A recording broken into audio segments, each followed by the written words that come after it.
وما علينا إلا البلاغ المبين. ہماری ذمہ داری تو بس صاف صاف پیغام پہنچا دینا ہے. صدق اللہ العلی العظیم. السلام علیکم ورحمۃ اللہ وبرکاتہ. آپ کے پسندیدہ علمی، ثقافتی اور سماجی چینل کی نورانی محفل میں آپ کا استقبال ہے. اہلا وسہلا مرحبا. معزز شائقین و شائقات سچا پیغام، پچھلی مجلس میں موتا کی تدفین میں ہونے والی تاخیر پر مختلف احادیث کی روح سے مسئلہ سمجھایا گیا تھا اور اس پر تنبیہ کی گئی تھی. اب اس مجلس میں اس تاخیر کا سبب بننے والے ایک فضول رواج کے متعلق عرض کرنا ہے.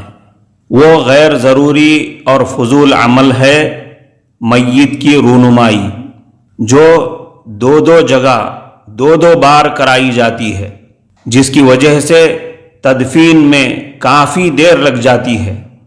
ہوتا یہ ہے کہ میت کی تجہیز و تکفین کے بعد موتا کے مکان میں آئے ہوئے اور گھر کے باہر کھڑے ہوئے رشتہ دار، غیر رشتہ دار سارے لوگوں کو بلا کر میت کا چہرہ دکھایا جاتا ہے.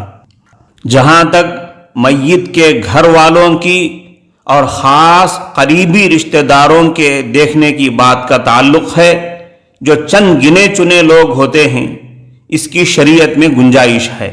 مگر ہر ایرے غیرے کو پوچھ کر کہ آپ دیکھے ہیں یا نہیں اور بلا کر دکھانا شریعت میں سخت ناپسندیدہ بات ہے. پھر جب جنازہ مسجد میں لے جایا جاتا ہے تو وہاں بھی رونمائی کرائی جاتی ہے. اس کو آخری دیدار کہا جاتا ہے. جو لوگ میت کے گھر نہیں پہنچے ہیں اور وہاں دیکھے ہوئے نہیں ہوتے ہیں، وہ مسجد میں آ کر اصرار کرتے ہیں، زور ڈالتے ہوئے کہتے ہیں کہ بھائی ہم نہیں دیکھے ہیں، ہم سیدھے مسجد کو آ گئے ہیں، کھولو ہم کو دکھاؤ. ایسی زیادتی کی جاتی ہے. میت کو دیکھنے اور دکھانے کے اس اہتمام سے، اس رواج سے معلوم ہوتا ہے کہ لوگوں نے میت کا چہرہ دیکھنے کو بھی کوئی ثواب کا کام سمجھ لیا ہے. چنانچہ رشتہ دار اور دوست و احباب انتقال کی خبر سنتے ہی موتا کے مکان پہنچ جاتے ہیں اور پہلے میت کی زیارت کرتے ہیں. جب وہ میت کی زیارت کر لیتے ہیں تو مطمئن ہو جاتے ہیں، گویا کہ انہوں نے اپنا ایک اہم حق ادا کر دیا ہے.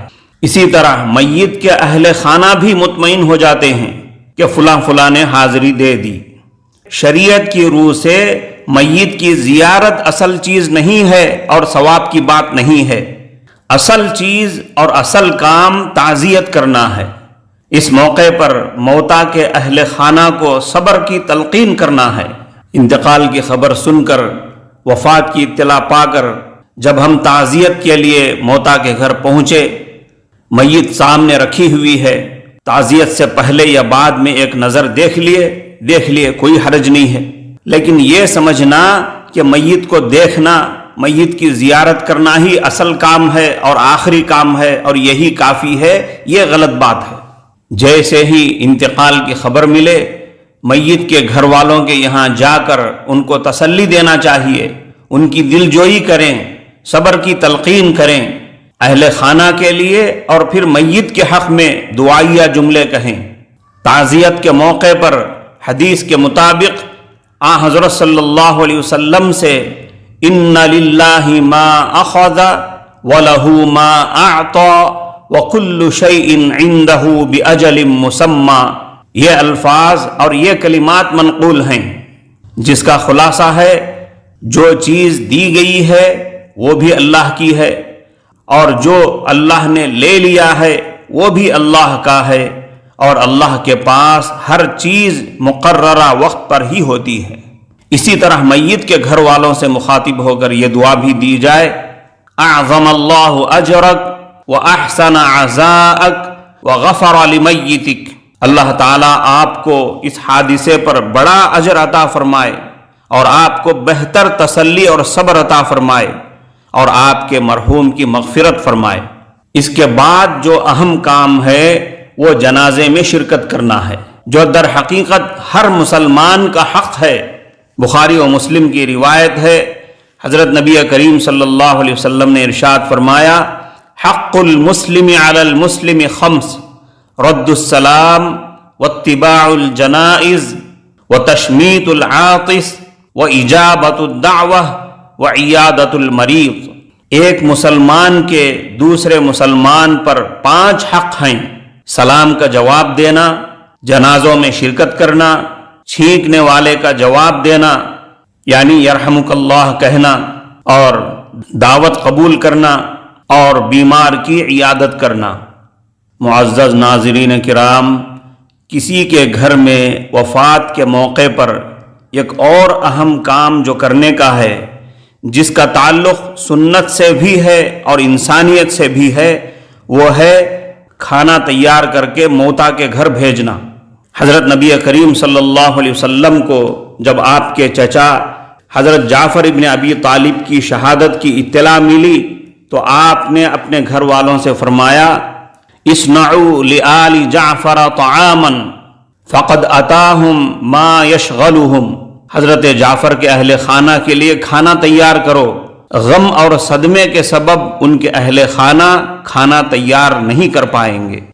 کسی کی وفات پر جو اصل کام کرنے کے ہیں، جو اصل سنت ہیں، ان کو تو ہم نے بھلا دیا، اور جو میت کو دیکھنے دکھانے کا دین و شریعت میں کوئی حکم نہیں، اس کی کوئی فضیلت نہیں ہے، اس پر کوئی ثواب کا وعدہ نہیں ہے، اسی کو ہم نے اصل اور ضروری کام سمجھ لیا ہے، جس کی وجہ سے موتا کی تدفین میں کافی دیر لگ جاتی ہے، جس سے حدیث میں منع کیا گیا ہے۔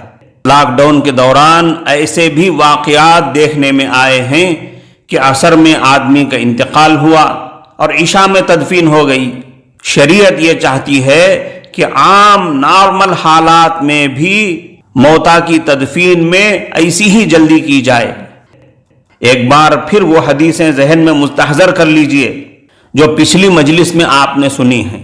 حضرت طلحہ ابن برا رضی اللہ عنہ بیمار ہوئے تو نبی کریم صلی اللہ علیہ وسلم ان کی بیمار کرسی کے لیے تشریف لے گئے، پھر ارشاد فرمایا کہ میں دیکھ رہا ہوں، مجھے محسوس ہو رہا ہے کہ طلحہ کی موت کا وقت قریب آ چکا ہے، موت کے بعد مجھے اس کی خبر دینا اور تجہیز و تکفین میں جلدی کرنا، کیونکہ کسی مسلمان کی میت کے لیے یہ مناسب نہیں ہے کہ وہ اپنے گھر والوں کے درمیان دیر تک رکھی جائے۔ حضرت ابو ہریرہ رضی اللہ عنہ کی روایت ہے، وہ فرماتے ہیں کہ حضرت نبی کریم صلی اللہ علیہ وسلم نے ارشاد فرمایا، اسرعوا بالجنازہ فإن تک صالحۃ فخیر تقدمونها الیہ وإن تک غیر ذلک فشر تضعونہ عن رقابکم۔ جنازے کو لے جانے میں اور میت کو دفن کرنے میں جلدی کرو، کیونکہ اگر وہ نیک ہے تو ایک اچھی چیز ہے جس کی طرف تم اس کو لے جا رہے ہو، اگر وہ نیک نہیں ہے تو وہ ایک بری چیز ہے جسے تم اپنی گردن سے اتار رہے ہو۔ یعنی اگر وہ میت نیک نہیں ہے، برا انسان ہے، تو یہ کون سی اچھی بات ہے کہ تم ایک بری چیز کو زیادہ دیر تک اپنی گردنوں پر اٹھائے رکھو۔ معزز ناظرین کرام، موتا کی تدفین میں جلدی کرنے کے متعلق یہ ساری روایتیں جو آپ نے ابھی سنی ہیں، کمنٹ باکس میں آپ لکھیے کہ ان حدیثوں پر ہمیں عمل کرنا چاہیے یا ان کے خلاف جانا چاہیے۔ یقیناً آپ یہی لکھیں گے ہمیں ان حدیثوں پر عمل کرنا چاہیے۔